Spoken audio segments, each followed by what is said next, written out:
في إحدى أصقاع الأرض، هناك بين جبال أورال وبحر قزوين وحتى حدود الصين، توجد أرض التركي أو ما يعرف اليوم بتركستان.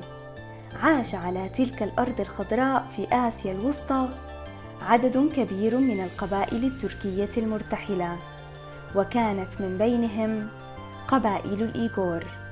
جرت حياة الإيغور في القدم على ظهور أحصنتهم، عرفوا طريق الحرب والقتال وصقلوا سيوفهم في المعارك. لقد كانوا شجعان أقوياء يبذلون دماءهم وأرواحهم لحماية وطنهم الأم. إخلاصهم لوطنهم وشعبهم جعل أوغوز خان زعيم القبائل التركية يمنحهم اسم الإيغور، أي المتحدين والمتضامنين، فقد كانوا الأكثر تماسكا ووحدة والأقوى في مواجهة الأعداء.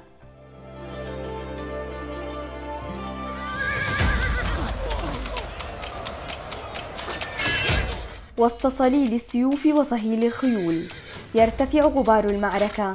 في عام 744 استطاعت قبائل الإيغور التركية الإطاحة بإمبراطورية غوكتور، وعلى أنقاضها أسسوا مملكتهم الممتدة من بحر قزوين غربا وحتى منشوريا على حدود الصين شرقا.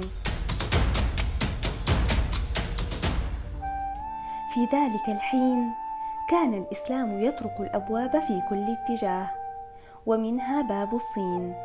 عام 651 في عهد الخليفة عثمان بن عفان رضي الله عنه، تزاوج التجار العرب والفرس مع السكان الأصليين وأصبحوا يشاركونهم في اللغة والعادات، ثم ساهموا في نشر الإسلام معهم في ربوع البلاد، فأسلمت مئات الآلاف من شعب الصين، خاصة في عهد أسرة مينغ الصينية، وتبعوا المذهب الحنفي.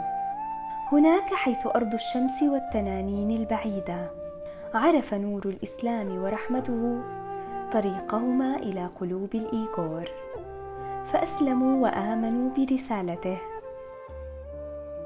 لقد حمل الإيغور راية التوحيد والجهاد في شرق الأرض، ونظروا للإسلام على أنه وطنهم، يحبونه ويحمونه كما يحمون أرضهم وديارهم.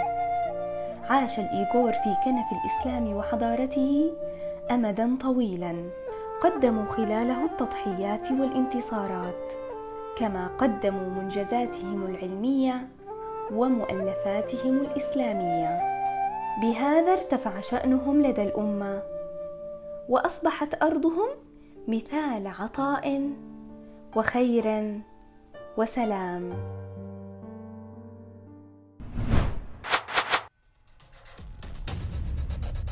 العدو يترقب ويحيك الخطط، فما الذي تنتظره تركستان؟